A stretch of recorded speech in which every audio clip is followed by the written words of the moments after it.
Fala pessoal, tudo bem? Hoje eu estou aqui para ensinar vocês uma receita de focaccia e como vocês podem transformar isso em negócio.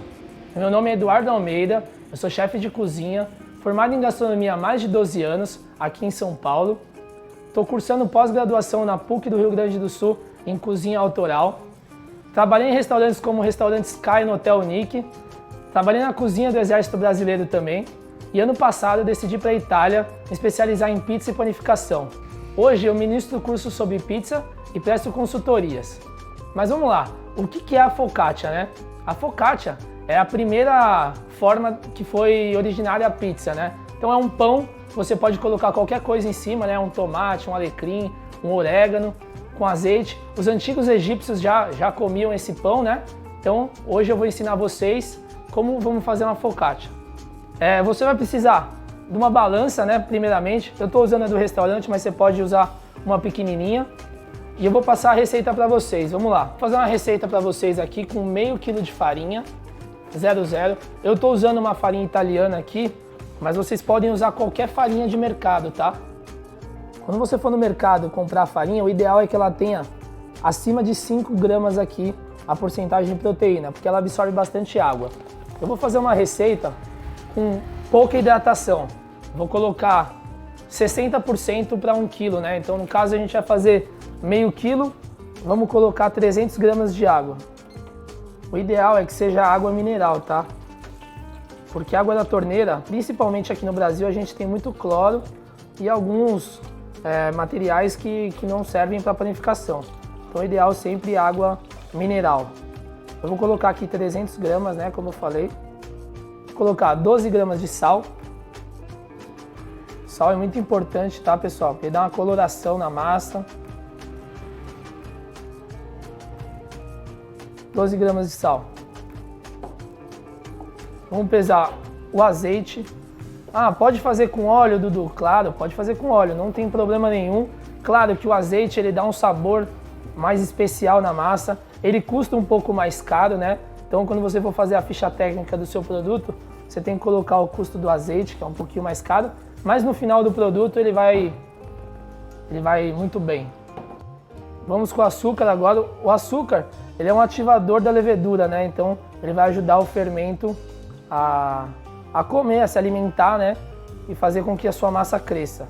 Vamos colocar 10 gramas. Você pode utilizar mel, você pode utilizar qualquer outra coisa que o fermento possa se alimentar, que seja, né, tem açúcares, para fazer com que a massa cresça.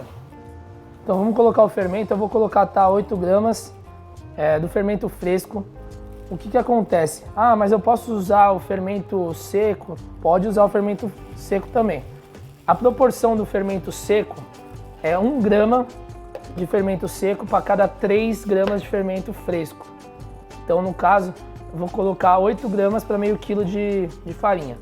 A gente vai deixar essa massa fermentando de 6 a 12 horas na geladeira, né? Vai ocorrer o processo de maturação. Então vamos lá, galera. Num recipiente, né? O ideal é que você tenha, pode ser uma bacia, um bowl, não tem problema. Dá para fazer na batedeira também de casa, não tem erro. Pode usar a batedeira, né? Então vamos colocar a água primeiro. Sempre que você utilizar o fermento fresco, você tem que colocar a água e dissolver o fermento. Isso vai fazer com que a levedura ative ela e comece já o trabalho, né, das leveduras. O que são as leveduras, né? A gente pergunta sobre, você pode até me perguntar sobre questão de fermentação natural e tudo mais, que é um assunto muito mais complexo, né? O fermento nada mais é do que micro-organismos. Então esse daqui é biológico, né? Então eles são feitos em laboratório. E o que eles fazem? Eles fazem com que a sua massa cresça. Então ele se alimenta do amido contido na farinha, né? Dos açúcares, e ele faz com que cria o gás carbônico e a sua massa aumente de tamanho. Então depois de dissolver o fermento, a gente vai adicionar o açúcar e o azeite junto. Pode colocar logo desde o começo. No caso, se você for utilizar o óleo, não tem problema. Eu aconselho sempre o azeite. Não vai custar muito mais a sua receita por conta disso.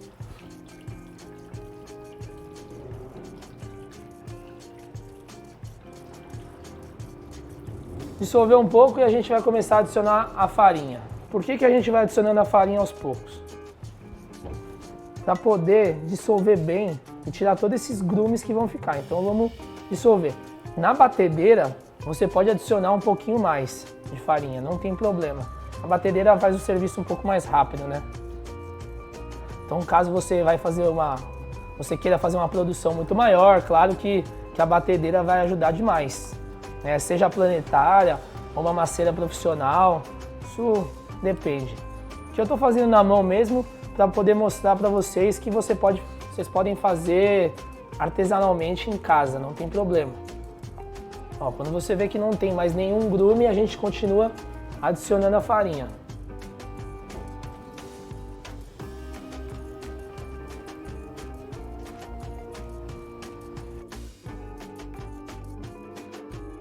Quando a massa tiver mais ou menos nessa consistência, a gente coloca o sal.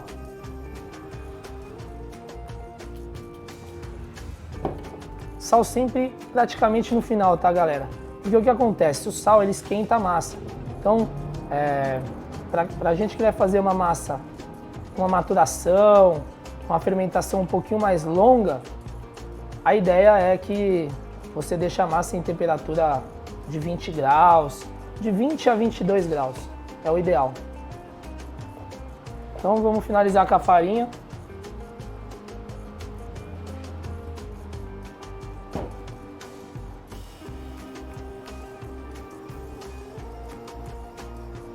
Se você quiser fazer na bancada, também não tem problema, né? Depois passar para a bancada, pode fazer, mas eu acho que só vai fazer sujeira. Claro que se você for fazer uma quantidade maior e tudo mais, a bancada ajuda, mas você pode usar uma bacia, fazer 2, 3 quilos, 5 quilos. Pode usar uma bacia grande, até melhor. É até melhor do que na bancada, porque na bancada faz uma sujeira, espalha a farinha, né? Aqui no bowl ou na tigela fica bem mais fácil para sovar a massa. Chegou nessa consistência aqui, você pode até adicionar um pouco mais de água. Você pode colocar para meio quilo 65% de água, né? Vai dar 325 gramas. Se for para 1 quilo vai ser 650. Então você vai ajustando de acordo com a farinha que você vai utilizar também. As farinhas nacionais hoje que a gente tem, elas não absorvem muita água, elas não têm uma quantidade de proteína muito boa. Vocês podem ver que a massa está praticamente pronta, né? Então a gente vai pôr na bancada,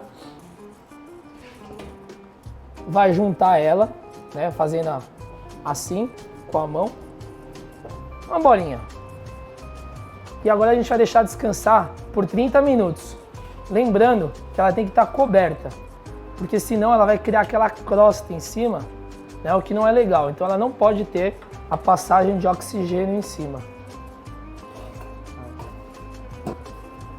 Então, passados os 30 minutos, você pode ver que ela se juntou. Então, o que aconteceu? Ela criou uma malha glutínica. O que é o glúten, né?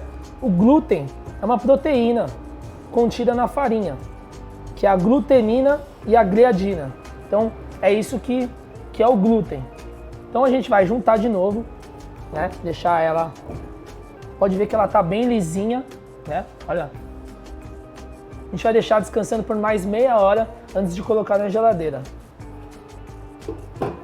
Então depois de meia hora, a gente vai tirar, como ela tá bem elástica, né? Ó, vou mostrar pra vocês aqui. Ó. Tá bem elástica a massa. Então a gente vai fazer uma outra bola. Colocando a mão desse jeito, por baixo, fazendo. Pode ver que até criou já umas bolinhas já. É o fermento já trabalhando. Vamos montar um recipiente, né, uma caixa plástica, pode ser na própria tigela, tudo mais. Vamos colocar o azeite. Também aqui pode ser óleo, não tem problema nenhum.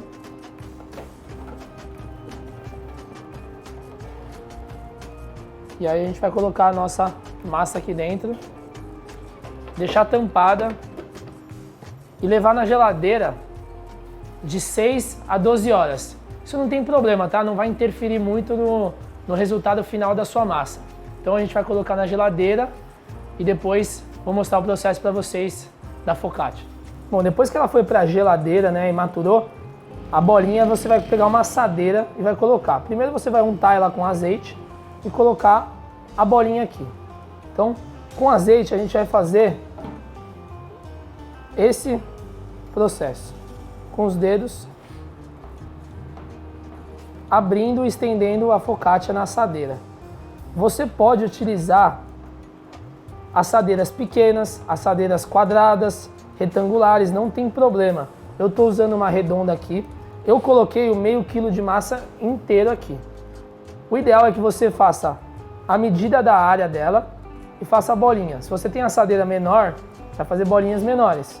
Então, se você for vender, eu acho que esse é um conselho. Você pode vender grande, pequena, né, de vários tamanhos, sob encomenda, então isso não tem problema. Depois de estendida, você vai deixar ela por mais 2 horas, porque ela está gelada, ela estava na geladeira. Então você bloqueou a fermentação. Então a gente vai, né, deixar ela crescer mais um pouco por 2 horas. Lembrando, coberta. Eu estou usando um saco aqui, mas você pode colocar um plástico filme, não tem problema, pode pôr um pano, caso você faça uma produção maior, né? O ideal é que não entre, não passe aquele oxigênio que cria aquela casca, né? Depois de 2 horas, né, você pode ver que a massa está já um pouquinho mais quente. Tirei do saco, ela ficou desse jeito. Agora você vai colocar o que você quiser em cima, né? A tradicional é feita com tomate e alecrim ou orégano. Você pode, né, fazer do jeito que você quiser. Você pode jogar um parmesão em cima. Você pode fazer de diversos sabores, né, na verdade. Como o seu cliente quiser. Eu tô jogando alecrim fresco em cima, tá? O alecrim é bom porque ele dá um aroma incrível. Seja para o seu pão, para a sua focaccia.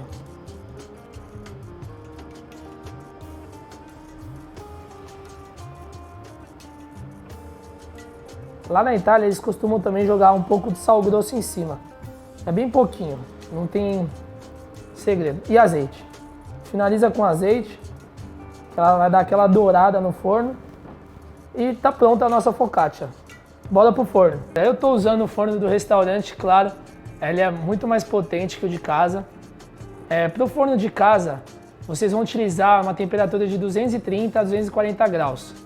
Lembrando que ele tem que estar pré-aquecido. Então o ideal é que você pré-aqueça esse forno meia hora antes de você colocar a sua focaccia, tá? Então vamos lá. Claro que ele vai dar um pouco de, assim, só velocidade, que esse forno é muito mais potente. Mas a qualidade, tanto em casa como em qualquer outro forno, vai ser a mesma, tá? Depois de 20 a 30 minutos no forno, né, quando ela estiver bem douradinha, a gente vai ter essa belezura aí. Aqui, como a gente untou com azeite, ó, a gente já desenforma ela, né? Ó.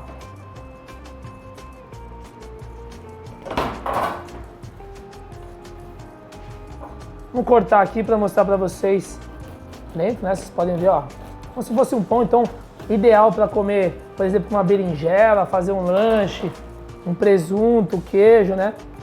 Então um pãozinho. Então o ideal é esse. Vou fazer um lanche aqui para mostrar para vocês.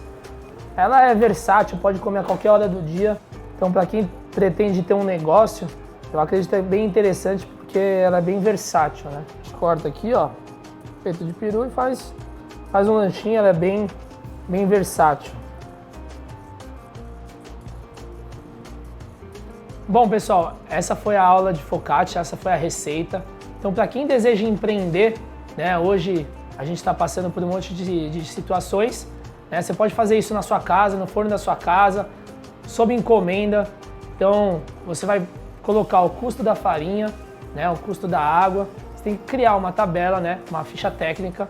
Agora, falando sobre empreendedorismo, a gente tem que colocar tudo na ponta do lápis, né, o custo da farinha, o custo da água, quanto custa o azeite, isso colocar em quantas gramas vai em cada receita, né, para fazer a focaccia e transformar isso em negócio.